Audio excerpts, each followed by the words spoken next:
muy buenas tardes compañeros. Yo soy la compañera Leilín Esperanza García Lavana y el día de hoy voy a estar presentándoles el tema de vesícula biliar, parte de la materia de anatomía patológica.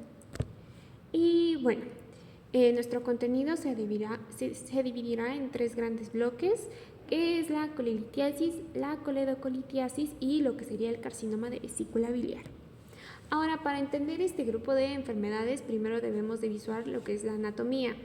Y para eso puse este esquema, ¿de acuerdo? Donde podemos observar la vesícula, que es un saco en forma de pera que se va a dividir principalmente en el cuerpo y el cuello de la vesícula. Este a su vez se va estrechando progresivamente. Y si a la vesícula le hiciéramos un corte, lo que veríamos en su interior sería la mucosa con múltiples pliegues. Ahora, siguiendo el trayecto biliar, el cuello va a formar el conducto cístico y por otro lado, del hígado van a descender el conducto hepático derecho y el izquierdo, que se unen para formar el conducto hepático común. Y cuando el conducto hepático común y el cístico convergen, van a formar el conducto colédoco, el cual desciende hasta unirse con el conducto pancreático en la porción distal. Y ahora, aunque no podemos verlo en este esquema, hay que recordar que la vesícula va a descansar directamente sobre la fosa vesicular del hígado y esta va a estar separada apenas por tejido conectivo. Y esta cercanía, como veremos al final, va a ser la razón principal por la cual el carcinoma de vesícula biliar invade el parénquima hepático de forma tan temprana. Y del lado del lado derecho vamos a ver dos fotomicrografías, ambas teñidas con H&E, donde pues vamos a ver la estructura histológica de la vesícula. Ahora, la pared de la vesícula tiene una peculiaridad y es que carece de muscular de la mucosa y de su mucosa verdadera, como podemos observar en esta imagen. Entonces, en este corte vemos una mucosa superficial formando pliegues que descansan directamente sobre una gruesa capa muscular externa y por debajo la adventicia. Y en esta imagen lo que vamos a ver son unas estructuras señaladas que son invaginaciones del epitelio mucoso que penetran a través de las fibras musculares lisas. A estas se le conocen como senos de Rokitansky-Askov. Y su presencia es un hallazgo sumamente característico de la colecistitis crónica generados por el aumento de la presión intraluminal y la inflamación sostenida que debilita la pared, aunque en algunas bibliografías se menciona que también pueden estar presentes en pacientes sanos.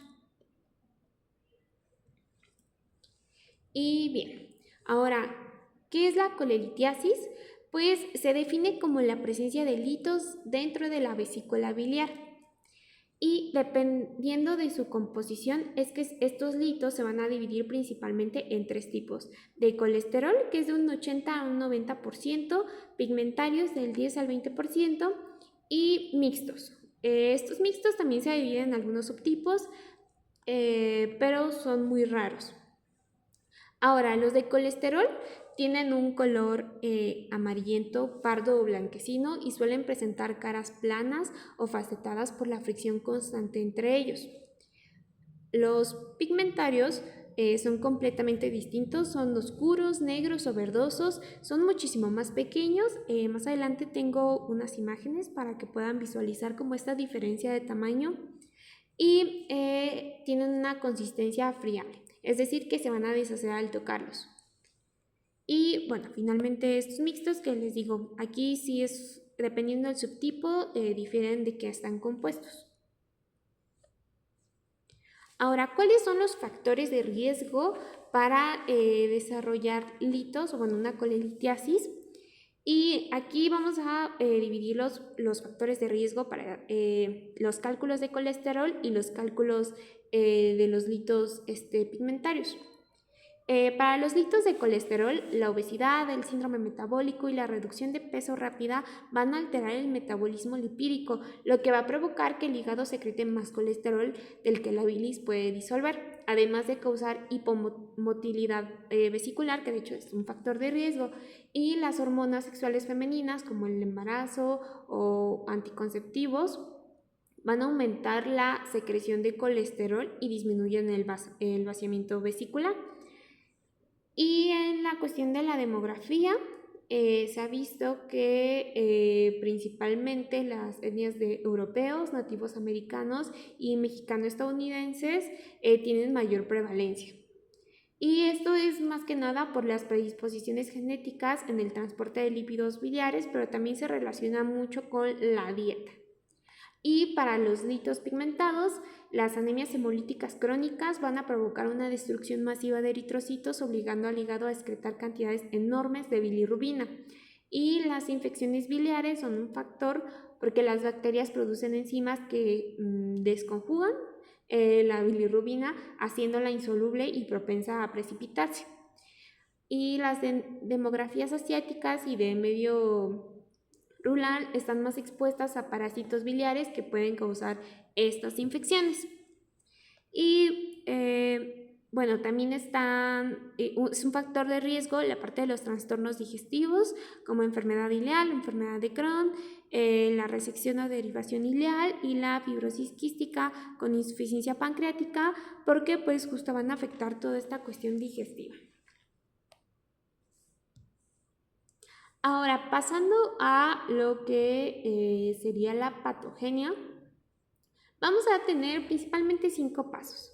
Uno va a ser la supersaturación de colesterol en la bilis, es decir, el hígado secreta un exceso de colesterol, lo que nos lleva a la nucleación. Este exceso se va a solidificar formando microcristales alrededor de un nido, usualmente de mucina. Y entonces viene lo que es el crecimiento. Estos cristales de colesterol van a ir aumentando su tamaño y estos cristales junto con la mucina se unen formando lodo biliar. Y eso combinado con la estasis biliar, lo que va a provocar es existe esta disminución del vaciamiento de la vesícula que va a impedir que este lodo se expulse, y entonces esto nos va a formar lo que serían ya los cálculos sólidos, como los veríamos en la foto. Y aquí vemos una pieza quirúrgica abierta mostrando la luz de la vesícula, que está atiborrada de cientos de litos poliédricos y amarillentos, que son características de los litos de colesterol. Y en contraste, en esta segunda pieza vemos múltiples litos de color negro intenso, mucho más pequeños y brillantes. Y su fisiopatología es un proceso de precipitación de sales insolubles, que igual lo puse como en 5 pasos para entender un poquito más fácil esta fisiopatología.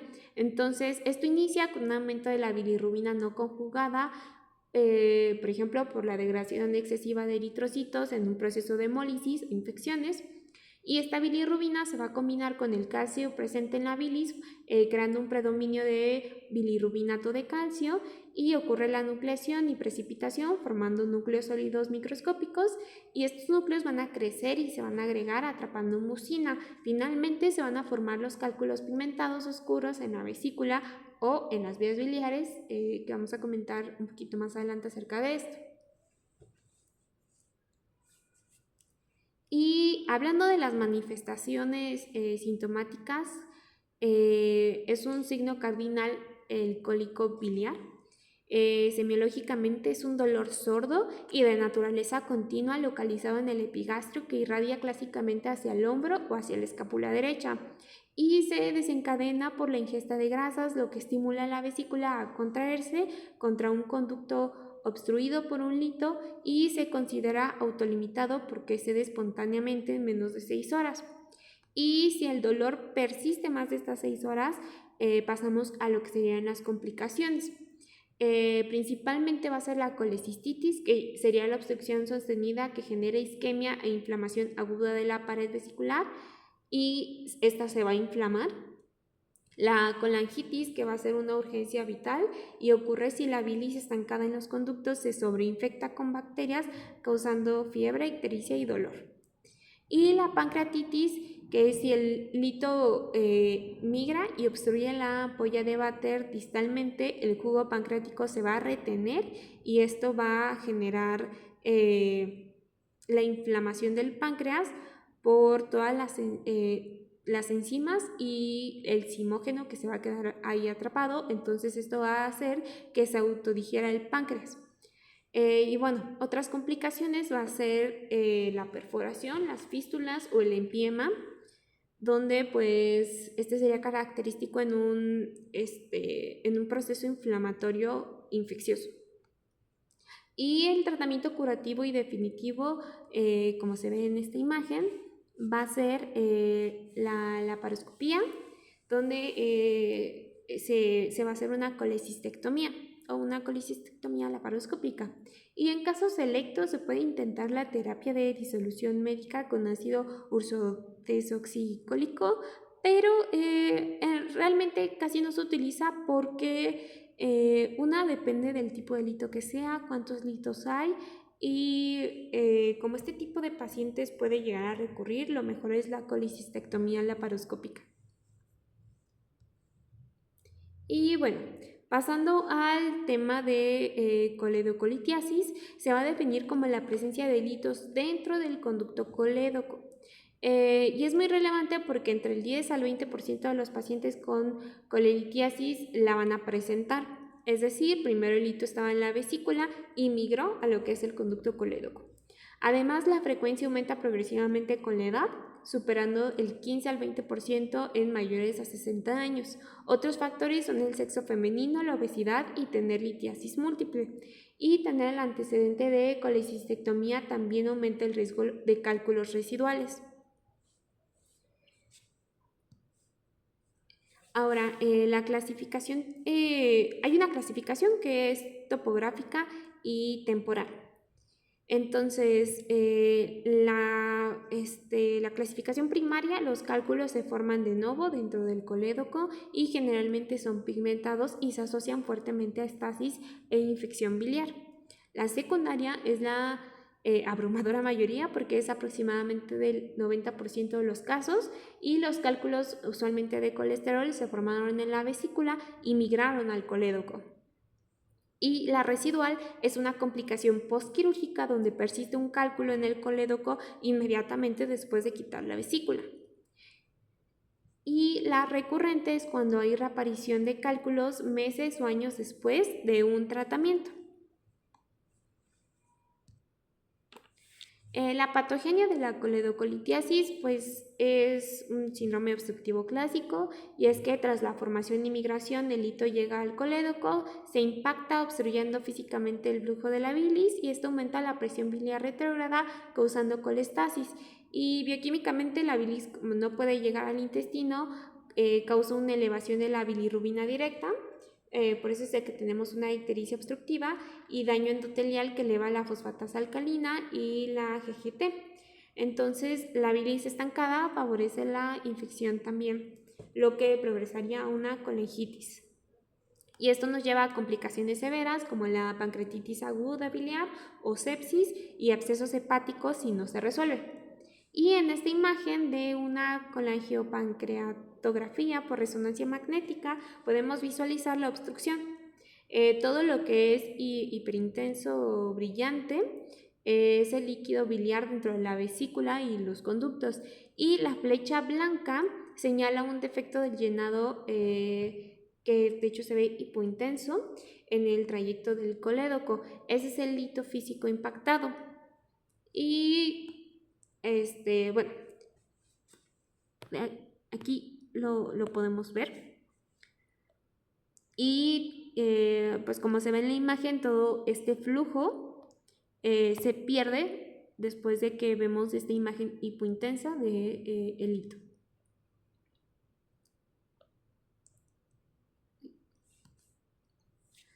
Ahora, clínicamente, ¿cómo vamos a ver esto?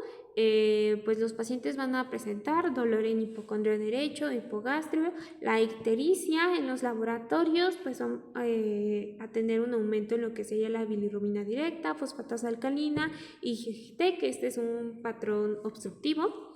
En el diagnóstico, pues va a ser por imagen, ¿vale? Principalmente por ultrasonido, es lo que más se utiliza. Y en el tratamiento, pues la colecistectomía laparoscópica igual va a ser el tratamiento definitivo. Pero bueno, el tratamiento de elección va a ser una CEPRE terapéutica con una esfinterectomía más la extracción del cálculo. Y en realidad el tratamiento definitivo es más que nada para evitar las recurrencias de este cuadro, ¿vale? Entonces, en puntos claves, los cálculos en el colédoco van a causar esta obstrucción biliar y la CEPRES diagnóstico y tratamiento. Y la colecistectomía va a prevenir las recurrencias. Ahora, finalmente, el carcinoma de vesícula biliar es una neoplasia maligna del epitelio mucoso y aunque es poco frecuente a nivel mundial, tiene focos epidemiológicos importantes en Chile, Bolivia, India y México. También en Japón, pero principalmente en estos 4 países. Es muchísimo más frecuente en mujeres de 2 a 6 a 1 y durante su 6ª o 7ª década de la vida. También es más frecuente en hispanos y nativos americanos.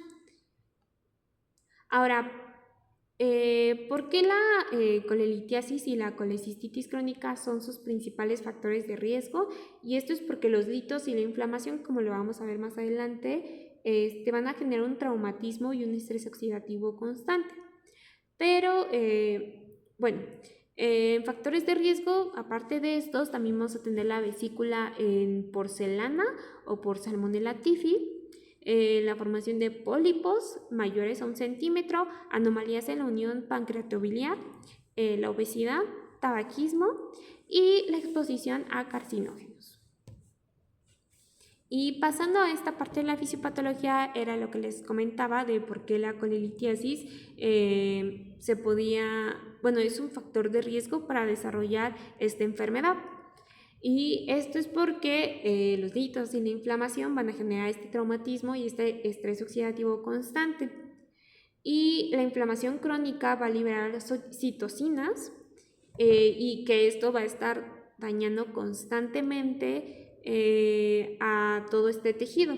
Y el epitelio normal va a sufrir una metaplasia, se va a transformar en epitelio intestinal o pilórico y luego va a progresar a una displasia epitelial si este estímulo continúa y que finalmente va a avanzar a un carcinoma in situ y si rompe la membrana basal, pues convertirse en un adenocarcinoma invasor.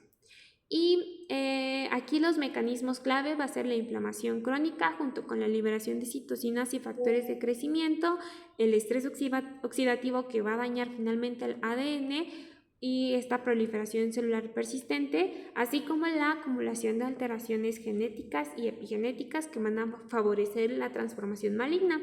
En alteraciones moleculares frecuentes, pues va a ser la inactivación de TP53 y que de hecho va a ser un factor de mal pronóstico para el paciente, mutaciones en el oncogen KRAS y alteraciones en HERP2 y CDKN2A.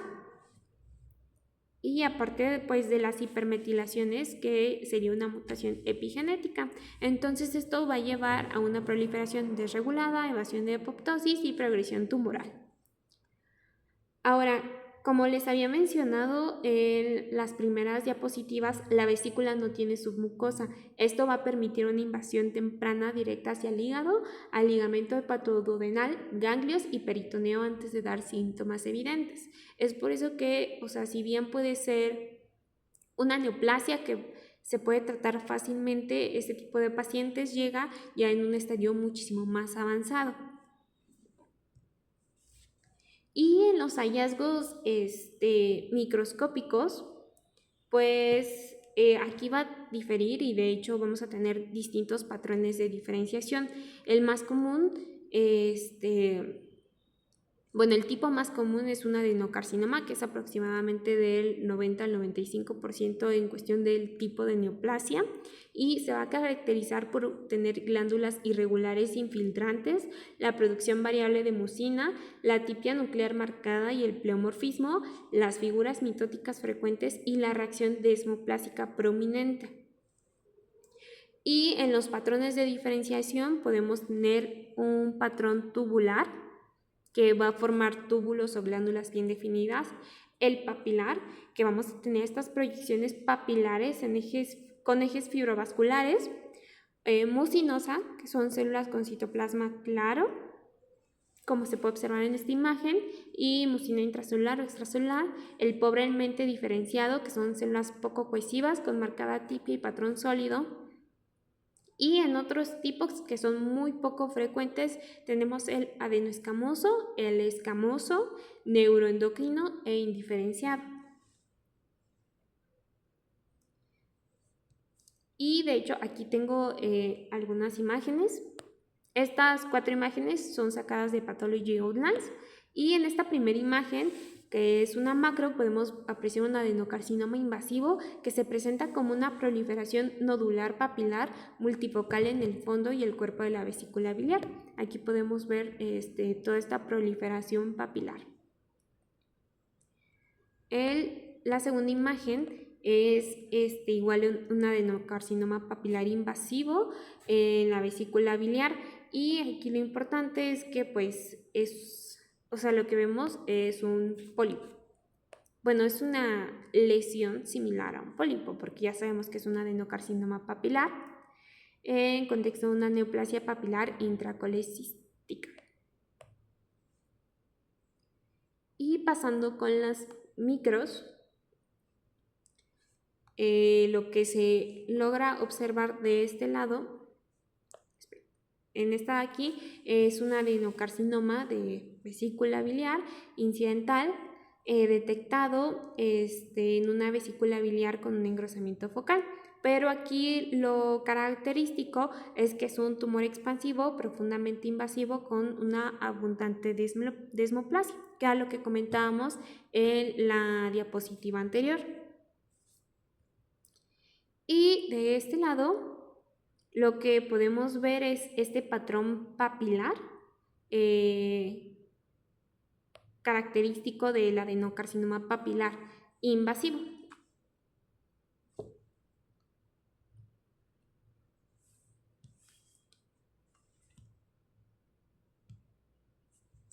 Y bueno, pasando a lo que sería la clasificación y estadificación, tenemos lo que sería la estratificación según la AJCC, y sería la clasificación que casi siempre vemos en este tipo de neoplasias. Una TIS pues sería un carcinoma in situ, que aquí sería lo ideal diagnosticar a los pacientes, pero como les decía, usualmente se diagnostican en etapas más tempranas, porque un TIS usualmente es incidental. Un T1A va a ser aquel que invade ya la lámina propia, o sea, la mucosa. Un T1B ya invade la capa muscular, y aquí es mucho más complicado porque, como les comentaba, invade con muchísimo más facilidad estructuras adyacentes, entre ellas el hígado. Un T2 es que invade tejido conectivo perimuscular, todavía no invade el hígado, y en el T3 ya hay invasión del hígado o peritoneo. Y un T4 es que ya invade estructuras adyacentes mayores, como sería toda la vía biliar principal, vena porta, arteria hepática, páncreas, duodeno, colon u otros órganos. Entonces aquí lo importante es que un TIS o un T1A es de muy buen pronóstico, y a partir del T1B tanto el tratamiento como el pronóstico cambia demasiado. Y bueno, la N es de la invasión a ganglios linfáticos, y aquí un N0 sería que no hay metástasis, un N2 es que hay metástasis en más de 4 ganglios linfáticos regionales, y la M de metástasis a distancia. Y aquí está la estratificación anatómica pronóstica, que es lo que vamos a ver también en la parte de tratamiento. Y ahora lo que les comentaba, un carcinoma in situ pues es de mucho mejor pronóstico. Entonces, en un TIS o un T1A, pues el tratamiento de elección va a ser una colecistectomía simple. En un T1B o mayor, el procedimiento quirúrgico que se realizaría sería una colecistectomía radical junto con la resección hepática, principalmente de los segmentos 4B y 5 y la linfadenectomía regional. Y a este tipo de pacientes pues también se les da quimioterapia de manera coadyuvante y en localmente avanzado, como ya no van a ser resecables este tipo de neoplasias, a menos de que sea una cirugía pero por parte de cuidados paliativos para evitar una rápida progresión, pero esto es muy raro. Entonces este tipo de pacientes pues simplemente se van a quedar con la quimioterapia y esto va a ser según su perfil y ya en un metastásico pues lo que va a quedar es un tratamiento paliativo. En el pronóstico pues lo que les comentaba, el diagnóstico tardío es muy frecuente, entonces esto hace que el pronóstico para los pacientes pues sea peor. Hay un alto riesgo de invasión y metástasis, principalmente a hígado, y el pronóstico pues es desfavorable. Y la supervivencia en 5 años aproximada, pues en un adenocarcinoma in situ es mayor al 95%, pero ya a partir del T1B es como va bajando esta sobrevida. Hasta un T4 con metástasis, pues ya sería de menos del 5%. Entonces la supervivencia global a 5 años es menos del 20%, pero esto es por un diagnóstico tardío. Y bueno, eso sería todo. Esta es la bibliografía. Me basé principalmente en el Robbins. Y eso sería todo. Si hay preguntas, por favor déjenlas en el chat para contestarlas.